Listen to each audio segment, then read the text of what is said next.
Picture this scenario, because I bet almost everyone watching this has felt it in the pit of their stomach at least once. You're driving to work, maybe running a few minutes late, and suddenly that check engine light pops on. Your heart sinks.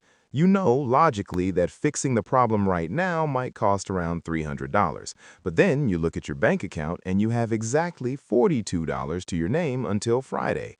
So you ignore it. You turn up the radio to drown out the weird rattling noise. You pray.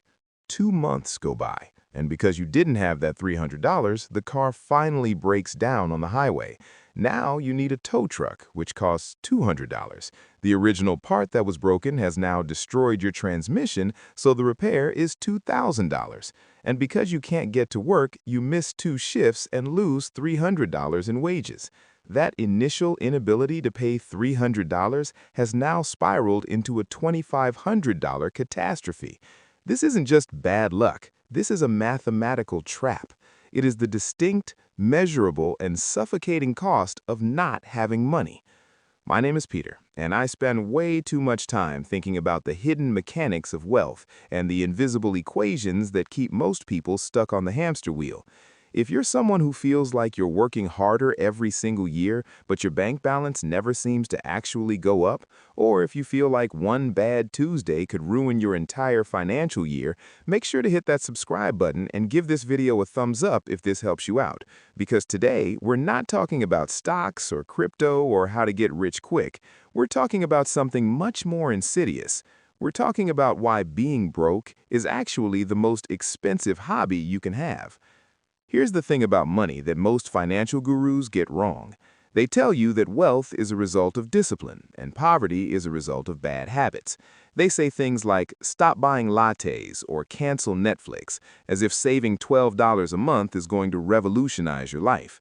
But that advice completely ignores a fundamental economic reality known as the Boots theory of socioeconomic unfairness. The theory comes from a character named Sam Vimes in a Terry Pratchett novel, and honestly, it explains the wealth gap better than most economists with PhDs. The theory goes like this. Take 2 men. One is rich and one is poor. The rich man buys a pair of $50 boots. They're high-quality leather, stitched properly, and they last him 10 years. The poor man can't afford $50. He only has 10, so he buys the cheap cardboard-soled boots. Those boots fall apart after 1 season, so the next year he has to spend another $10, and the year after that, and the year after that. Over the same 10-year period, the poor man has spent $100 on boots, double what the rich man spent, and yet he still has wet feet. The rich man is dry, comfortable, and $50 richer. This is the math of being poor. You are forced to pay a premium for the lack of capital. You might be thinking, okay, Peter, that's a nice story about boots, but how does that apply to my actual life in 2026? Well, look around you. This dynamic is everywhere. Let's talk about something as basic as toilet paper. It sounds ridiculous, I know, but stay with me. If you have $50 to spare, you go to Costco or Sam's Club and buy the mega pack of toilet paper. The cost per roll might come out to something like 50 cents, and you're set for months. But if you're living paycheck to paycheck, you don't have $50 to lock up in toilet paper inventory. You have $4. So you go to the corner store and buy the 4-pack. The cost per roll is 95 cents. You are literally paying 3 times more for the exact same product simply because you couldn't afford the bulk price. This is what we call the poverty premium. It applies to mayonnaise, laundry detergent, diapers, especially diapers, and almost every non-perishable good in your house. The math says that if you're broke, your inflation rate is effectively higher than a rich person's inflation rate because you're perpetually locked out of economies of scale. But it gets significantly darker than just groceries. Let's talk about the banking system because this is where I get genuinely frustrated. The system is designed to punish you for stumbling. If you have $10,000 in your checking account, the bank treats you like royalty. No monthly fees, free checks, maybe even a little interest. But if you're struggling and you have $20 in your account, a subscription you forgot about hits for $25, you're now -5. Does the bank say, hey, looks like you're having a rough month, let's cover you? No, they hit you with a $35 overdraft fee. Think about the APR on that transaction. You effectively borrowed $5 for a day and it cost you $35. That's an interest rate of 700%.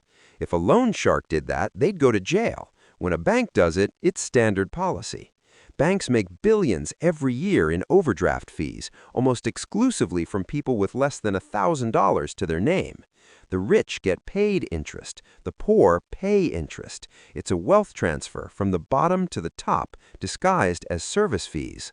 And I know what you're going to say. You're going to say, well, just don't spend money you don't have. And theoretically, you're right. But psychology plays a massive role here that we can't ignore. There's a concept called scarcity mindset. Studies have shown that when you're genuinely worried about money, when you don't know how you're going to pay rent next week, your functional IQ actually drops by about 13 points. That's the equivalent of missing a full night of sleep. Your brain becomes so consumed with immediate survival that you lose the capacity to make long-term strategic decisions. This is why people who are broke often make decisions that look stupid to outsiders. Payday loans, lottery tickets, fast food instead of cooking. It's not because they're dumb, it's because their cognitive bandwidth is maxed out just trying to survive. The boots theory isn't just about the math of money, it's about the math of mental energy.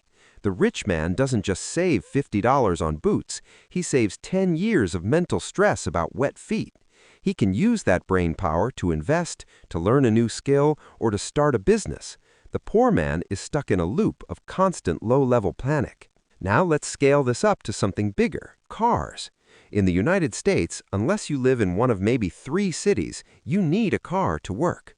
A wealthier person buys a 3-year-old Toyota or Honda for around $20,000, pays cash or gets a low-interest loan, and drives it for 10 years with minimal maintenance. The total cost of ownership is low. Meanwhile, someone with no savings and bad credit goes to a buy here, pay here lot. They're sold a high-mileage car worth $4,000 for $8,000 at a 24% interest rate. Over the life of that loan, they might pay $15,000 for a car that was never reliable to begin with, and often it breaks down before the loan is even paid off. This is the poverty trap in high definition. You're paying a risk premium because society has deemed you risky, and the only way to stop being risky is to have money you can't save because you're paying the premium. Housing works the same way. Renting versus owning is the ultimate boots theory example. When you rent, you're paying 100% interest. You gain no equity. You're paying your landlord's mortgage plus profit. But to buy, you need a down payment you can't save because rent is eating half your income.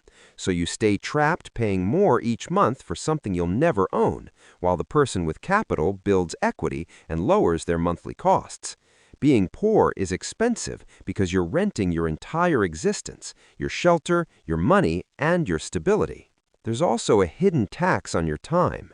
If you have a washer and dryer at home, laundry takes 5 minutes of effort. If you don't, it takes hours. Laundromats, buses, waiting, that's time you can't spend working, resting, or being with your family. Poverty adds friction to everything. Everything takes longer. Everything is harder. And by stealing your time, poverty steals your future earning potential. Now, this is the part where people get discouraged, but understanding the math is the only way out. If you're broke, the best investment you can make isn't the stock market. It's escaping the poverty penalties. Paying off a credit card at 20% interest is a guaranteed 20% return. Buying something once instead of 5 times is an investment. The goal isn't getting rich, it's stopping the bleeding. This is why the emergency fund matters so much. That first $1,000 isn't boring, it's a weapon. It turns disasters into inconveniences. It lowers your insurance costs. It lets you buy in bulk. It gives you options. Liquidity changes the rules of the game. You have to start viewing purchases as permanent solutions, not monthly payments. Focus on total cost of ownership, not what the dealership wants you to look at. The system depends on you not understanding this.